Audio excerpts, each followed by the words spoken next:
туристичній Грибівці під Одесою чоловік, який пішов купатися, підірвався на невідомому вибуховому пристрої. На Миколаївщині на міні-пелюстці підірвався місцевий житель. Він випасав худобу. 36-річний чоловік підірвався у селі Борозенське Херсонської області.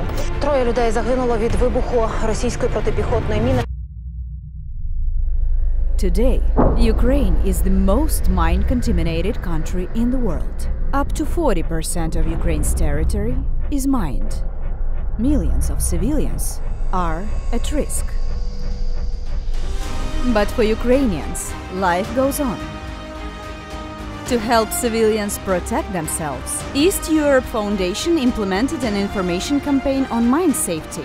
It included outdoor advertising and SMM. Mobile application with information on dangerous areas. We did away with long, boring lectures and created an exciting online course, Watch Your Step, Watch Where You're Going. Oleg, Fagot, Mykhailiuta, the idol of millions, the TNM band frontman, became the course presenter. The TNM band created a mine safety anthem, the song and the clip Watch Your Step. Total campaign reach was 8 million people. As a result, 1 of 5 Ukrainians learned about the key rules of mine safety.